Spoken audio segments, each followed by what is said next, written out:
Hello, and welcome to episode 122 of Design Curious Podcast. I'm your host and mentor, Rebecca Ward. Today on the podcast, I have a great interview with Genise Plessas. She's going to be talking to us a little bit California focused about legislation, commercial versus residential designers, and a lot of great things that surround that topic for interior designers in all states. So you're going to tune in. Before I tell you a little bit more about Genise, I want to remind you we have opened the waitlist for the Launch Your Business Bootcamp. If 2025 is a year for you for launching your interior design business, you're going to want to get in here. We start February 1st, and we will hold your hand through the whole process of filling out the forms, putting up your website, all the things that you need to do to launch your business in 2025 and get you going this spring so that you are ready to take on clients and start to make a profit and love a career that you're passionate about. You can find information for that in the show notes. There's a link to get on the wait list.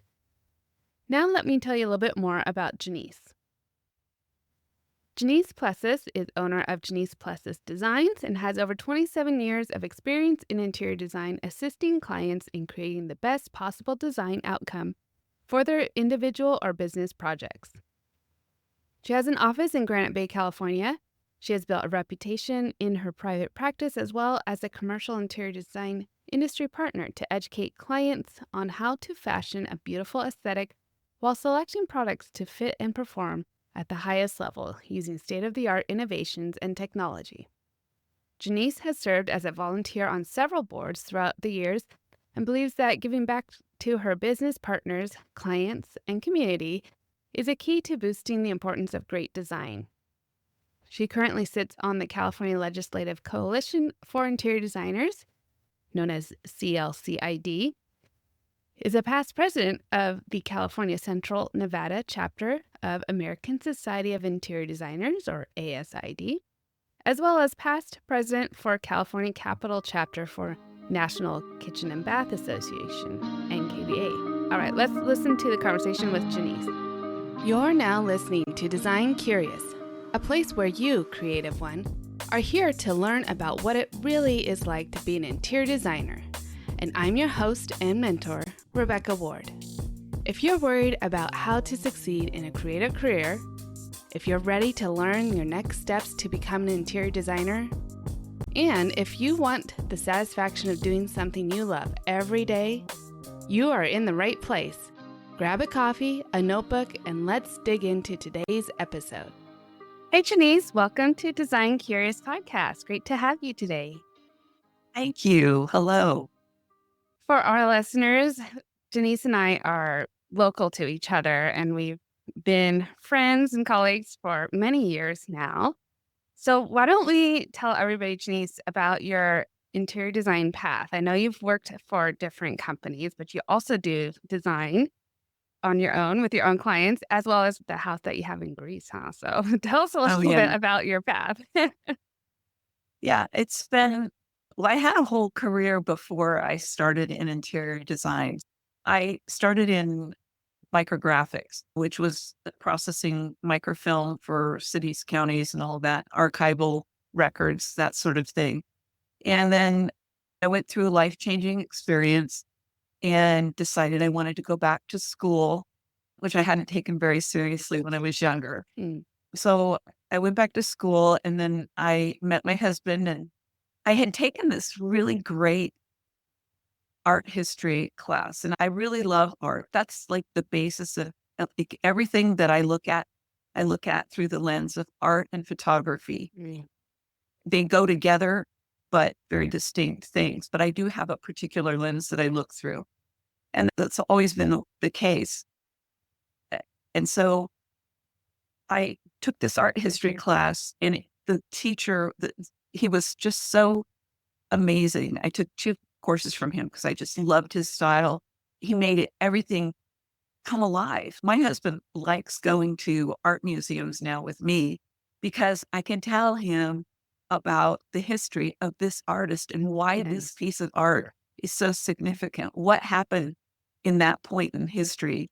And it does give art, purpose, and vibrancy in a way that I think that it's underrated. Mm. We've gotten away from art programs in schools. I could go on about that, Mhm. but it was something that he saw, it really sparked in me. He said, "Why don't you do something with that instead of Mhm. just business?"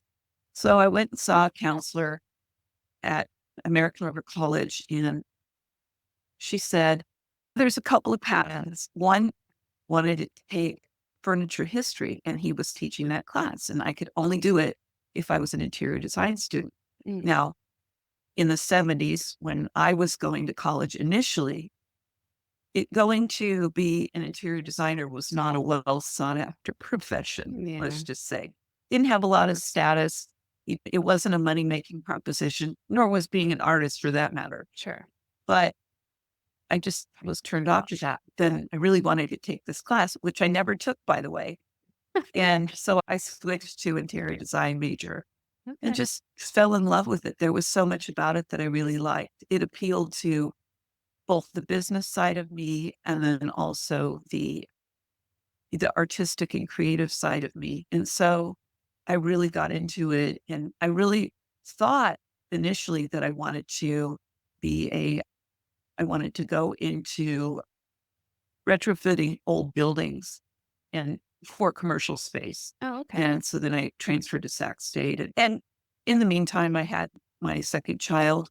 And while it was at Sac State, and I had some health problems. And so I just decided I don't really need to have a commercial design degree Mhm. to do design. And so about 25 years ago, I started my own business, and we've had reps come to the house. I was working out of the house, mainly doing new construction, that sort of thing. And then I I just was doing stuff one project at a time because I had a young child. Sure. And, Yeah. I was working at night and momming during the day, which Right. was really tiring.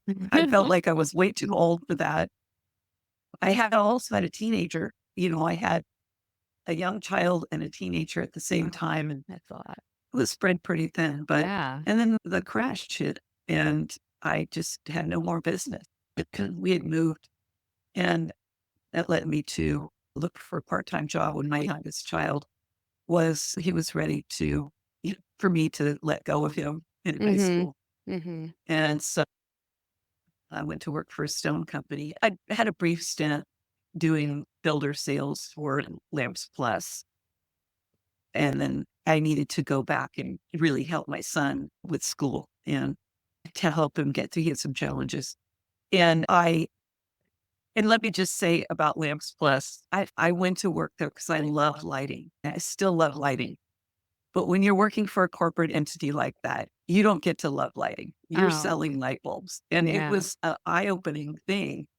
And so then I went to work for a small stone supplier in 2014 that had a lot of really exotic stone. And it was within the first week of working there that I realized just how lucky I'd been on some of the projects I'd worked on with natural stone, and how much I didn't know, and how much I Mhm. didn't know about tile. And the formats were getting larger. Mhm. 2014 was the big switch from 18 by 18s to 12 by 24s. Yeah.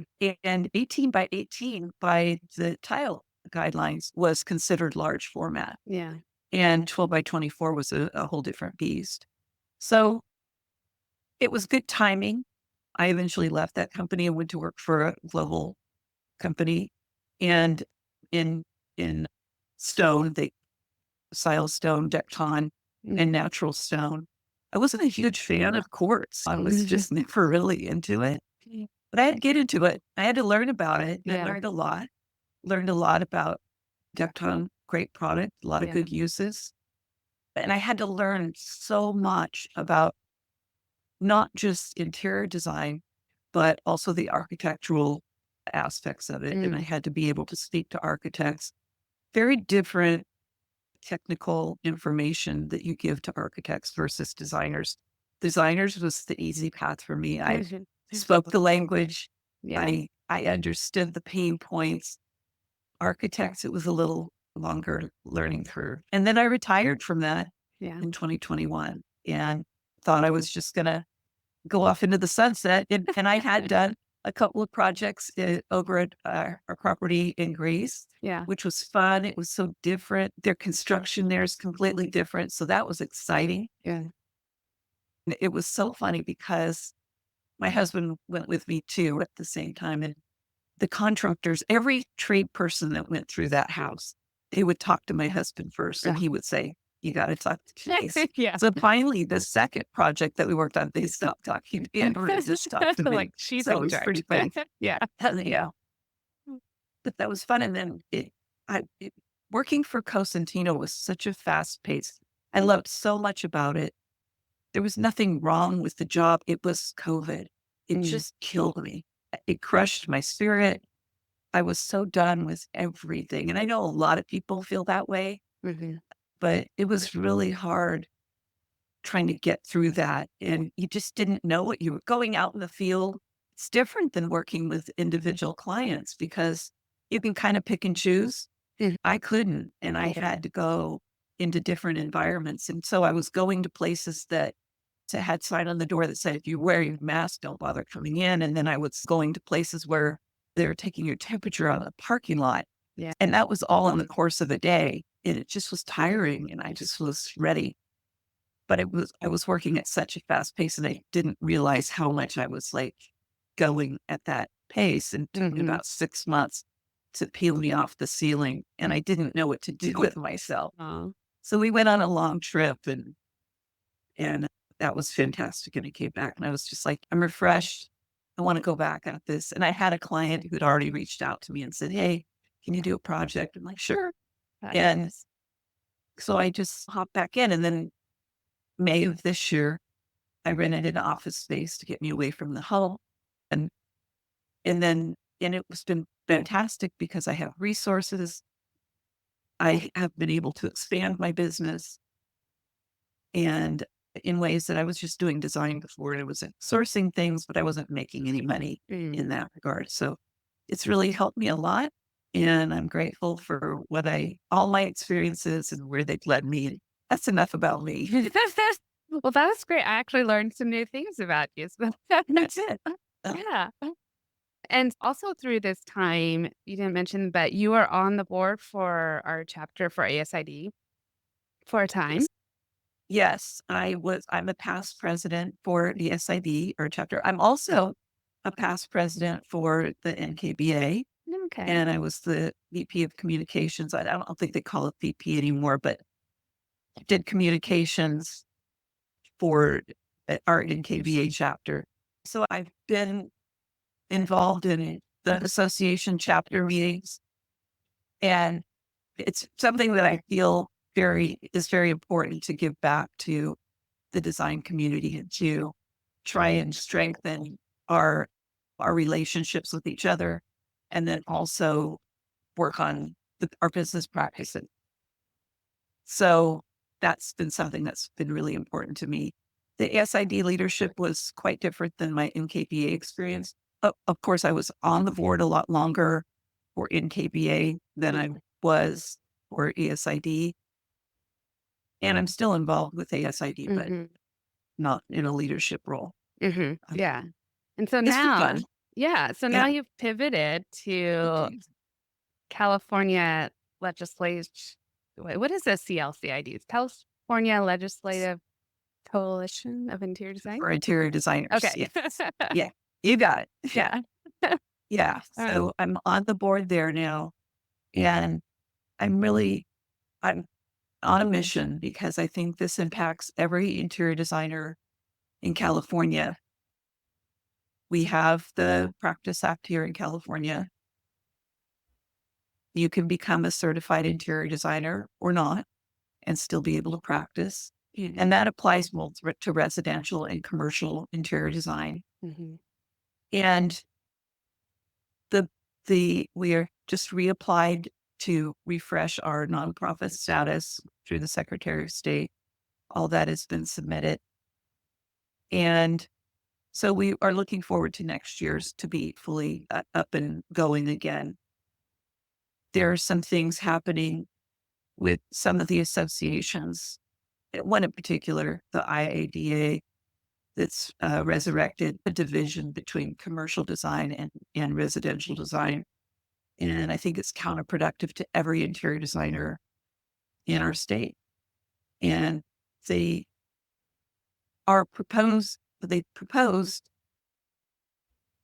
to essentially take the place for commercial interior designers of what CLCIDC is doing now, which is the body that does the testing for becoming a Mm-hmm. certified interior Yes. designer for California. So, in addition to that, they also are proposing that if you are a CID in California currently, that you will have to either retest or do some sort of additional commercial testing in order to apply for and be accepted as a commercial interior designer if that goes forward through what Mm-hmm. IDEX is proposing. So anybody that is a CID and is currently using that designation will have to jump through some additional hoops and it costs money. And I think it's an unnecessary barrier. That's my opinion. And I think it would be the opinion of a lot of interior designers, whether you're residential or commercial. Mm-hmm. And it's an unnecessary division of our practice. Yeah. So I'm currently CID.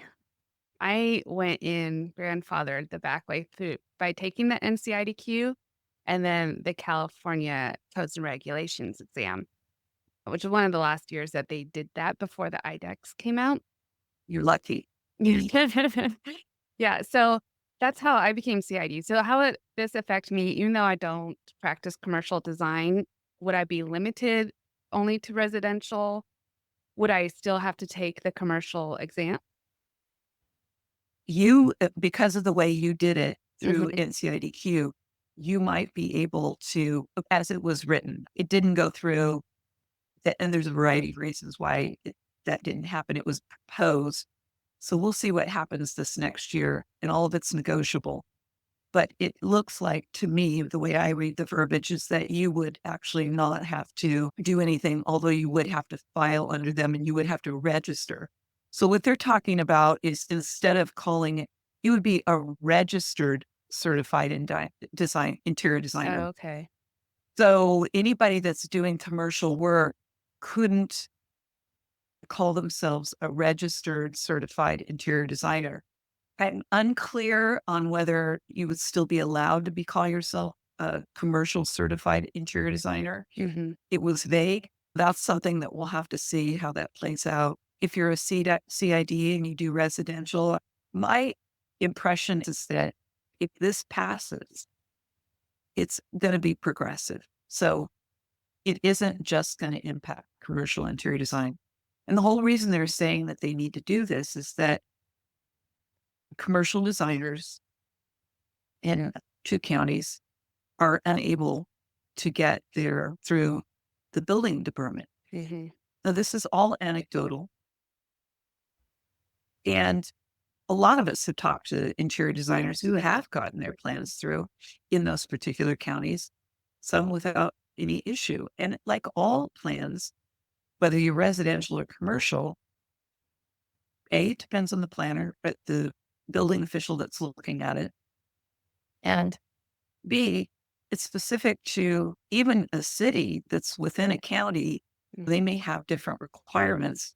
I think my impression with that 58 counties that for most people, this is really a non-issue. The other part of this is that most of the commercial interior design firms have been gobbled up by architectural firms. Mhm. Mhm. So there aren't a lot of independent commercial design only firms. Mhm.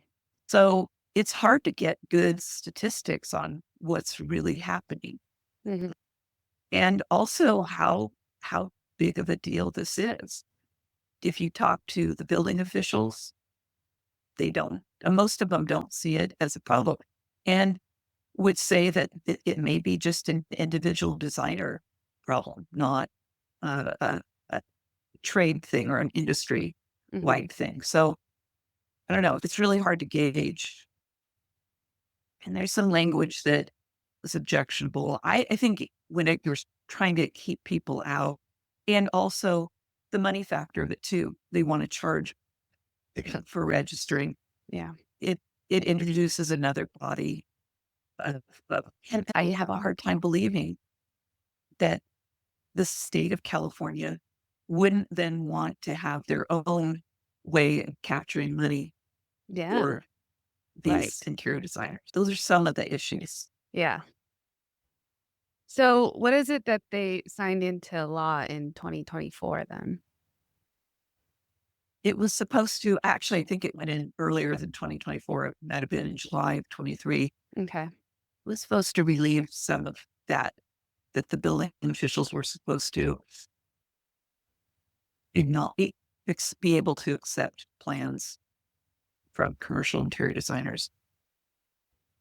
I don't know if it was impactful or if it wasn't impactful. Nobody has statistics on it, so it's really hard to say. Yeah. And I think that the cities and counties that were going along, this didn't, it was a nothing. So it may have had some impact in Los Angeles and San Jose. Those were the two particular areas. And San Jose is in Santa Clara County, but there's parts of Santa Clara County that this isn't a problem. Mhm. So, again, most of this stuff is just anecdotal. Mhm. And I'm not sure. Nobody's really sure what is driving this, why this is coming up again. This battle has been fought and agreed upon a number of years ago. And the troubling thing too is like when I was on a call with ESID, it was like a town hall type of thing. And the person that was moderating the town hall was saying, this is new and exciting, that things are going to happen where in California, where you're going to have registered interior designers. And I'm thinking, first of all, this isn't new. Mhm. And it's not exciting. This is just going to cost us all. I'm looking at it from a cost standpoint. It's just going to cost us all more money. Yeah. Why are we willing to buy into this? And when you look at it, the verbiage that was proposed, it's really taking the places of what's already there. Mm.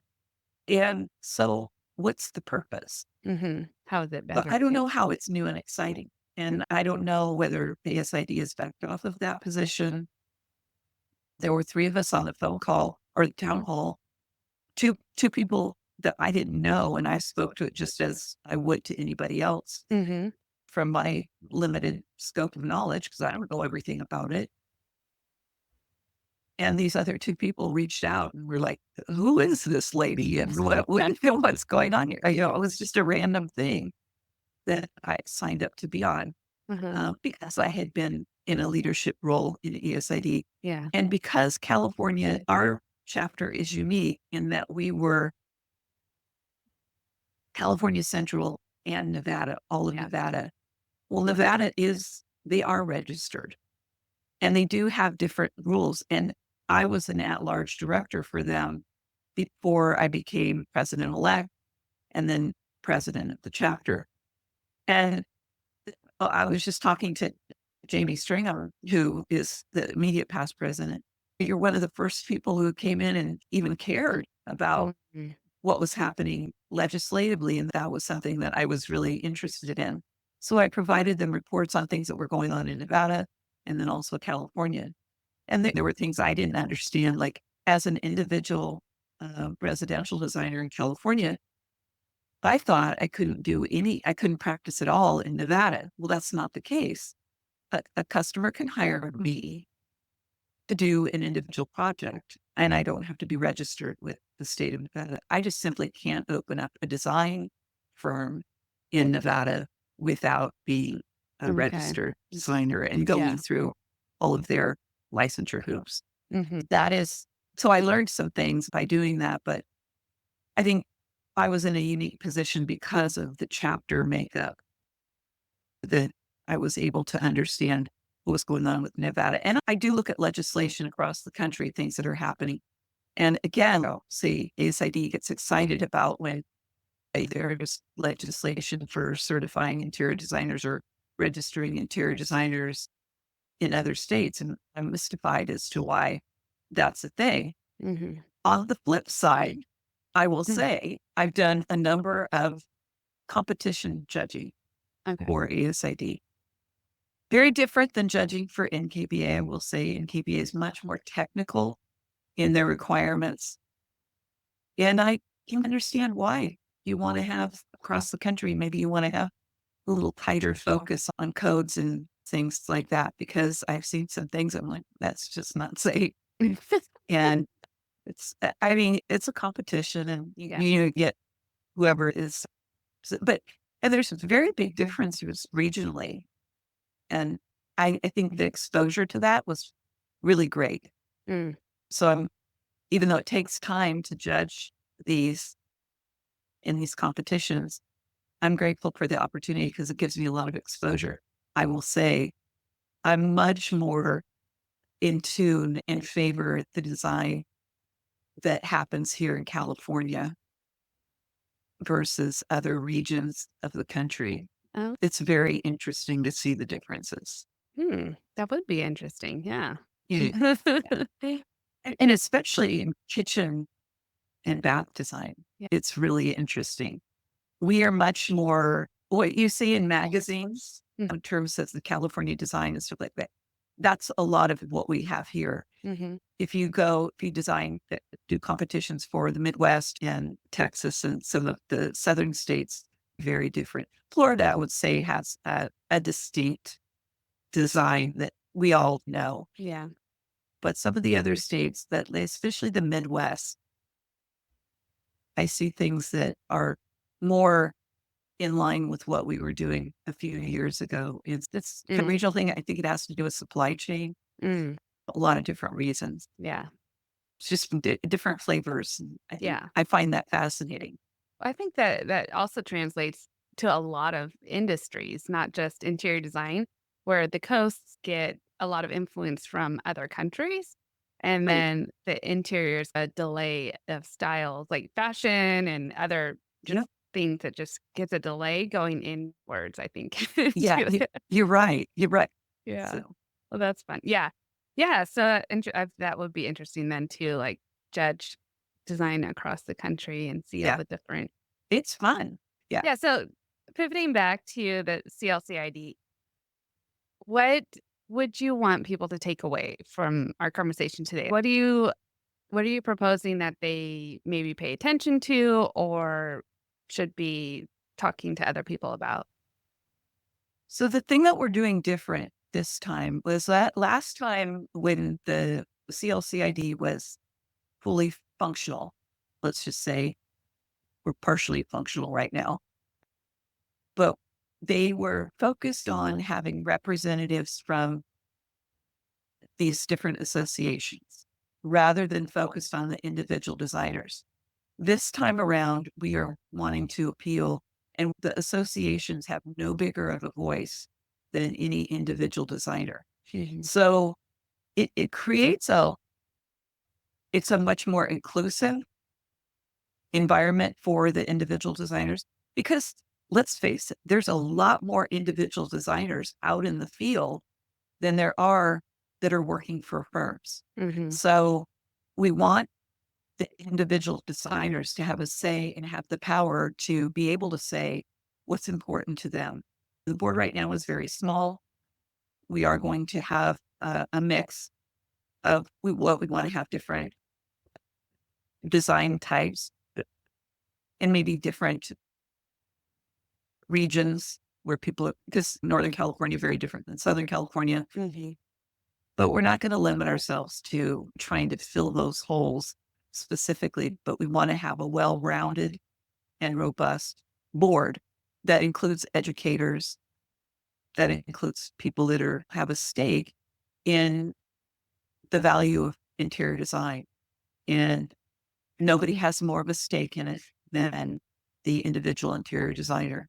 Mhm. So that's where we're focusing.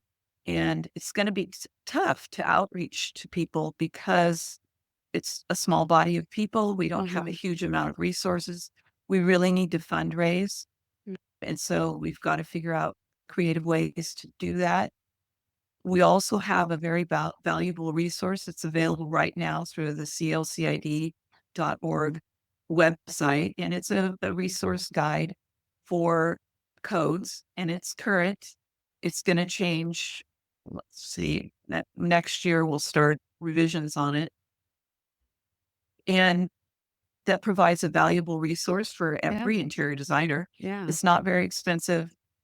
I have a hard copy and digital copy. The digital copy, we're trying to work on making a little bit more flexible so that I have it now where I have it because I have multiple devices. Well, I Mhm. can't get to it on multiple devices. I can Oh, only get to it on the one that I downloaded it on, I see. which isn't always convenient. Yeah. So that's why I got the hard copy. I'm like, well, Mhm. I can, no matter what, I can look to that. Sure.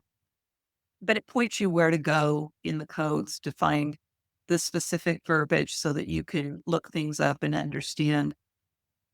We also are developing study information so that people can be prepared for the IDEX Mhm. if they want to become a certified interior designer. Mhm. And so it's want to become a resource. We also want to be sort of a mouthpiece for the interior designers in California in particular. Mhm. And we are reaching out to large bodies of organizations to be able to get them behind what we're trying to do. And we have a small but mighty group right now, and we're looking to expand that. But we are going to be definitely more interior design centric. Mhm. And so every voice counts, and we need to get the message out that that is important.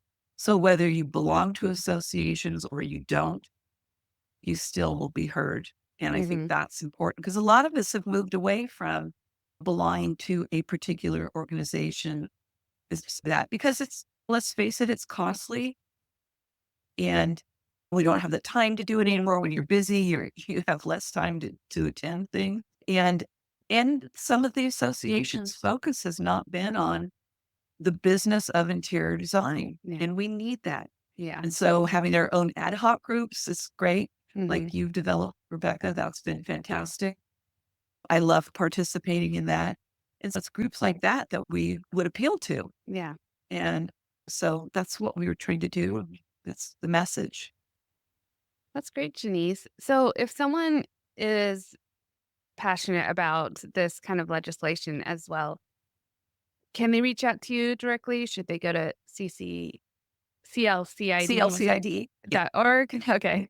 you can do that. You can go to CLCID.org to request more information. They can reach out to me directly. I'm pretty easy to find.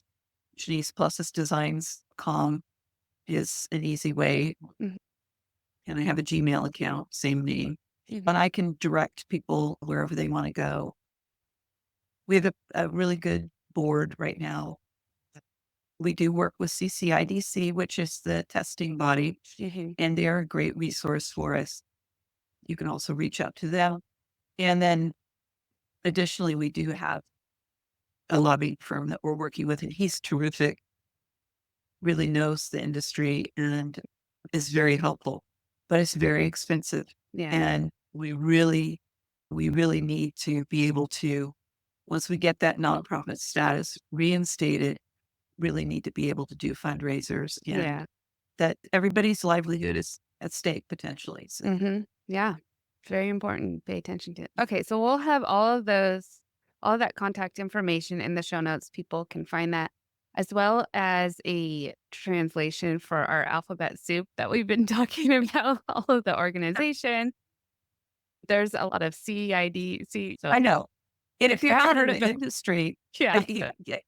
yeah, I remember because I was listen, when I first started interior design, I'd been at Sac State and American River College, local, but at Sac State, I was so much older than Mhm. most of the students that were there. I had zero interest in joining ASID. I was just like, I don't want to do that. It was very clicky because, again, I was like 15 to 20 years older than most of the students. I mean, Mhm. that's generous. And I just didn't want to join any organizations. And then it wasn't until I went to work for the stone supplier that I did, the guy that I worked for, he got me involved before I even went to work for him. And I really found value in it. But most of it was through either the educational components or a camaraderie that we share and understanding that we're in a business that, doesn't, we don't get a lot of props. Mhm. I mean, yeah, it is. Not a lot of It's a lot of hard recognition. work. We have Yeah. to know a lot of things Mhm. and a little bit about a lot of things. Yeah. And so I really appreciate the opportunity to talk about this. Yeah. I think if it's not important today, it will be important. I don't want to see more barriers to entry. We already have Mhm. such a small number of students actually making it through programs, and we're going to create even more barriers to Mhm. entry. And I also think I'd like to see us as a whole group take a look at how we're testing Mhm. and look at how other tests are being done for like industries Yeah. that are more inclusive. Mhm. And especially because I don't know if you know the statistics, but neurodivergence is Mhm. quite high, Yeah. especially in the state of California. And new young kids going to school, it's 1 in 22. Mm. That's such an enormous thing to wrap your mind around. Mhm. I see it in my design practice. I'm sure you've experienced it too. We have to reach people in a different way than we have. It's just not working now. Mhm. So I feel really strongly about that as Yeah. well. I love that. Okay. Well, thank you so much, Janice, for coming on. I feel like we could talk all day, but we I should know. probably wrap it up. Thank you. Yeah. I really appreciate the opportunity to talk to you. As always, it's fun. We, I look forward It to is. seeing you, Yeah. at meetings. It's always great. So thank you so much for all you do for all of us. It's really appreciated. And we really do. We love you, Rebecca. You're fantastic. Oh, I'm a real fan. oh, So thanks, thank you. Janice. Yeah. Well, Yeah. thanks for being such a supporter. All right. We'll talk soon, I'm sure. All right. Okay. Thanks so much.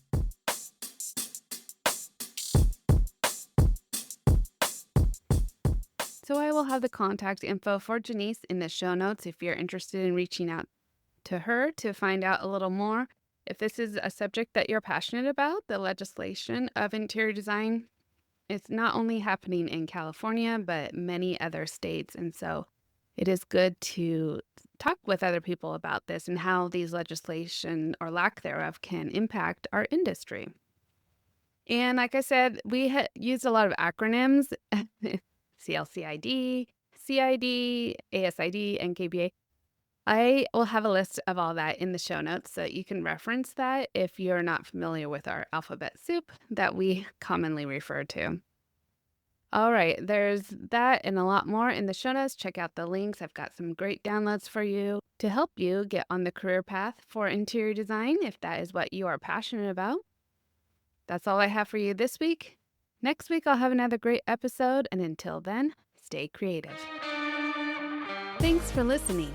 If you love this episode, please leave a rating and a review. This helps me reach other curious creatives like you.